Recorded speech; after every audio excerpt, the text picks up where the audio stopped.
बिस्मिल्लाहिर्रहमानिर्रहीम।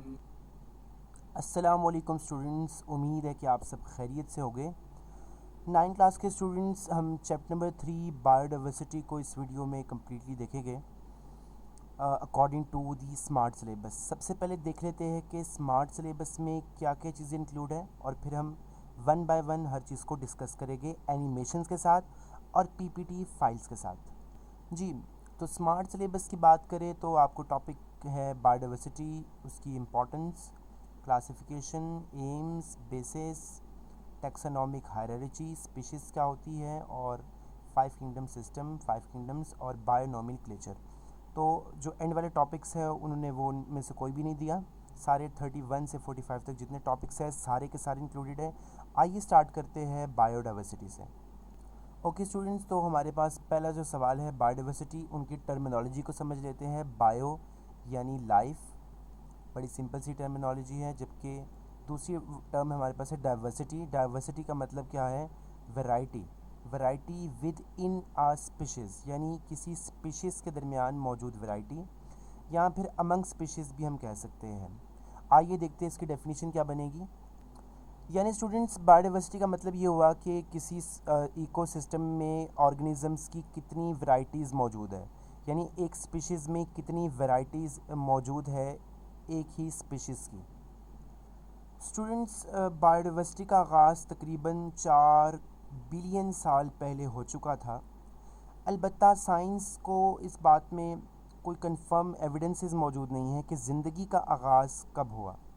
अलबत्ता ये बात किसी हद तक मानी जा सकती है कि लगभग 600 मिलियन साल पहले बैक्टीरिया, साइनोबैक्टीरिया की फॉर्म में ज़िंदगी मौजूद थी। यानी जो प्लांट्स और एनिमल्स हैं जिनके लिए डिफरेंट टर्मिनोलॉजीज़ यूज़ की गई है, प्लांट्स के लिए फ्लोरा और एनिमल्स के लिए फोना, ये डिपेंड करती है इनकी डाइवर्सिटी क्लाइमेट पे, कि उस जगह की क्लाइमेट कैसी है, उस जगह का एल्टीट्यूड क्या है, सॉइल्स कैसी है, और वहाँ कौन कौन सी दूसरी स्पीशीज़ मौजूद है, वहाँ कंपटीशन तो नहीं होगा, या किस तरह के रिलेशनशिप्स उनको देखने पड़ेंगे। तो ये सब चीज़ों पर डिपेंड करती है प्लांट्स और एनिमल्स की डाइवर्सिटी। अब हम बात करते हैं बायोडाइवर्सिटी की इम्पोर्टेंस की। तो बायोडाइवर्सिटी हमें क्या क्या चीज़ें प्रोवाइड करती है देख लेते हैं। सबसे पहले जो फूड सोर्सेज है, जितने भी वेजिटेटिव है या फिर नॉन वेजिटेटिव सोर्सेज है, वो सारे हमें बायोडाइवर्सिटी से मिलते हैं, फौना और फ्लोरा से मिलते हैं। इसी तरह ड्रग्स जो है वो डायरेक्टली या इनडायरेक्टली हमें प्लांट से और एनिमल से मिलती है।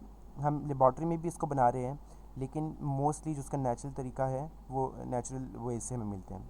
इस तरह इंडस्ट्रियल प्रोडक्ट्स जितने भी हैं सारे के सारे मोस्टली इसके साथ जो फाइबर है, डाइज़ है, ऑयल है, ठीक है, और ऑयल के साथ पेंट्स है, और इसी के साथ साथ रबड़ भी, हमें ये सब चीज़ें मिलती है बायोडाइवर्सिटी से। तो बायोडाइवर्सिटी की इम्पोर्टेंस आप इन सब चीज़ों को देखकर लगा सकते हैं। इसके अलावा बायोडाइवर्सिटी की बहुत इंपॉर्टेंट रोल है वो ये कि वो वाटर सप्लाई को एटमॉस्फेयर में उसकी केमिस्ट्री को रेगुलेट करता है।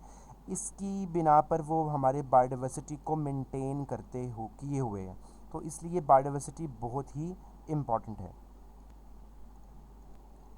स्टूडेंट्स, अगर हम बात करें क्लासिफिकेशन की, तो क्लासिफिकेशन में हम जो इम्पॉर्टेंट चीज़ें याद रखें वो ये कि 1.5 मिलियन एनिमल्स अब तक साइंसदानों को मालूम हो चुके हैं और 0.5 मिलियन प्लांट्स अब तक मालूम हो चुके हैं। लेकिन साइंस का ये कहना है कि ये कुछ ही फ़ीसद है जो अब तक हमें पता चला है। इससे बहुत ज़्यादा जानदार अभी भी ऐसे हैं जिनका मालूम नहीं हो सका। अगर हम रेंज की बात करें तो ज़ाहिर है आपको बैक्टीरिया भी मिलेगा जो एक माइक्रो ऑर्गेनिज़म है, प्रोकैरियोट है, और आपको बहुत कम्प्लेक्स एनिमल्स मिलेंगे जैसे आपको ह्यूमन मिलता है। कुछ आपको रेंगते हुए नज़र आएंगे, कुछ आपको चलते हुए नज़र आएगी, कुछ समंदरों में होंगे। तो एक बड़ी कम्प्लेक्सिटी हो जाएगी साइंसदानों के लिए इतनी ज़्यादा चीज़ों को स्टडी करना। तो उन्होंने क्या किया, क्लासिफिकेशन कर दी है इन तमाम जानदारों की ग्रुप्स में और सब ग्रुप्स में, ताकि उनको स्टडी करना आसान हो सके। और ये है बायोलॉजिकल क्लासिफिकेशन की डेफिनेशन, यानी एक ऐसा तरीका जिससे बायोलॉजिस्ट ऑर्गेनिजम्स को ग्रुप्स और सब ग्रुप्स में डिवाइड कर देते हैं ताकि उनको स्टडी करने में आसानी हो सके।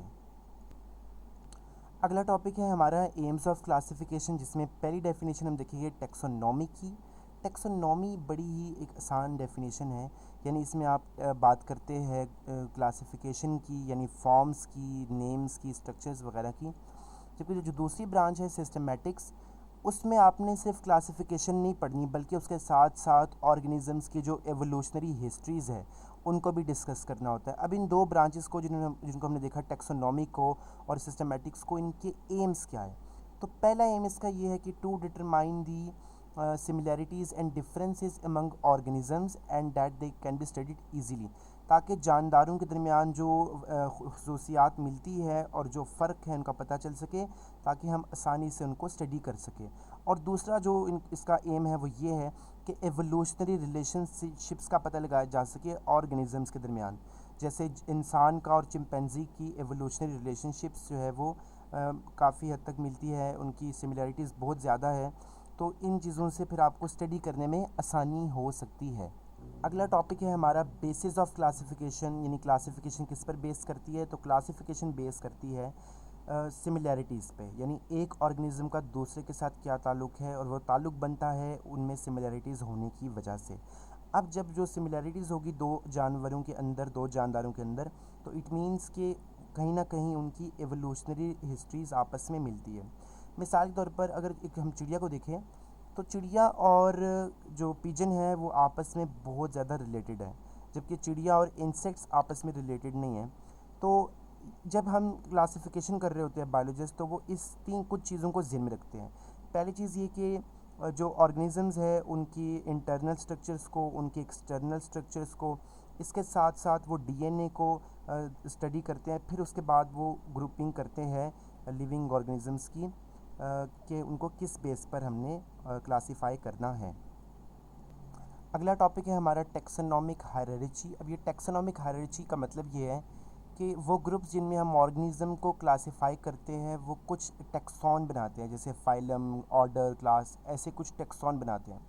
ये टेक्सॉन मिलकर एक सीढ़ी बना देते हैं, उस सीढ़ी को यानी एक पूरा सीक्वेंस बना देते हैं, उसको हम टेक्सोनॉमिक हायरार्ची कहते हैं। जिसके मिसाल के तौर पर सबसे बड़ा जो टेक्सॉन है वो है किंगडम। किंगडम के बाद फाइलम, यानी फाइलम जो है वो क्लासेस से मिलकर बनता है। फिर क्लासेस जो है वो ऑर्डर से मिलकर बनती है। ऑर्डर फैमिली से मिलकर बनता है। फैमिली जीन से मिलकर बनती है, और जीनस जो है वो स्पीशीज़ से मिलकर बनती है। जबकि अगर हम स्पीशीज़ की बात करें तो स्पीशीज़ जो है वो ऑर्गेनिज्म से मिलकर बनती है, और वो बेसिक लेवल है किसी भी किंगडम का। अब इसको याद कैसे किया जाए, इसके लिए मैं आपको एक ट्रिक दे देता हूँ, वो याद रखनी है आपने, PCOFGS। इस ट्रिक को आप याद रखिए, PCOFGS, तो आप इसको आसानी से मेमोराइज कर सकेंगे, PCOFGS। ऑलराइट, अब हम इस टेक्सोनॉमिक हायरार्ची की बेसिस पर कुछ ऑर्गेनिजम्स को क्लासिफाई कर लेते हैं। मिसाल के तौर पर अगर हम ह्यूमन की बात करें तो किंगडम ह्यूमन की है एनिमलिया। फाइलम की बात करें तो कॉर्टेडा, क्लास है मैमलिया, ऑर्डर पैरामेट्स, फैमिली है होमिनिडी, जीनस है होमो, और स्पीशीज़ है सैपियंस। इसी तरह अगर हम पी प्लांट की बात करें, ये इंपॉर्टेंट क्वेश्चन है, प्लांटी किंगडम, फाइलम मैग्नोलियोफाइटा, क्लास है इसकी मैग्नोलियो स्पीडा, ऑर्डर है इसका फैबुलस, फैमिली फैबीसिया, जीनस पीजम, और स्पीशीज़ है इसकी सेटिवम। अगला टॉपिक है हमारा basis of classification, basics of. तो बेसिक है क्लासिफिकेशन की स्पीशीज़। स्पीशीज़ क्या होती है? ग्रुप होता है ऑर्गेनिजम्स का जो आपस में फ्रीली इंटरब्रीड कर सकते हैं और आपस में और अपने जैसे ऑफस्प्रिंग प्रोड्यूस करते हैं। तो ये है स्पीशीज़ की डेफिनेशन। में कुछ आपको ऐसे क्रॉसेस बताऊंगा जो अननेचुरल है। मिसाल के तौर पर दो डिफरेंट स्पीशीज़ से ताल्लुक़ रखने वाले जानदार भी आपस में फ्रीली क्रॉस इंटरब्रीड कर सकते हैं, लेकिन जो वो ऑफस्प्रिंग प्रोड्यूस करेंगे वो इनफर्टाइल होगा। लेकिन अगर वो सेम स्पीशीज़ के अगर आपस में क्रॉस ब्रीड करेंगे तो जो ऑफस्प्रिंग प्रोड्यूस होगा वो फर्टाइल होगा। अलबत्ता अगर दो डिफरेंट स्पीशीज़ के होंगे तो वो इनफर्टाइल होगा। जैसे अगर हम क्रॉस करवाए एक मेल डंकी का और एक फीमेल हॉर्स का, तो एक इनफर्टाइल ऑफस्प्रिंग बनेगा म्यूल। तो यहाँ तक हमारा पार्ट 1 इस चैप्टर का ख़त्म हुआ। पार्ट 2 मैं जल्द अपलोड कर दूँगा। अगर आपको वीडियो अच्छी लगी है तो लाइक ज़रूर करें और चैनल को सब्सक्राइब करना ना भूलें। और एक और चैनल है VU एजुकेशन डिपार्टमेंट के नाम से, उसको भी मैं कमेंट बॉक्स में भेज रहा हूँ, उसको भी सब्सक्राइब करें। आप सबका शुक्रिया। अस्सलाम वालेकुम।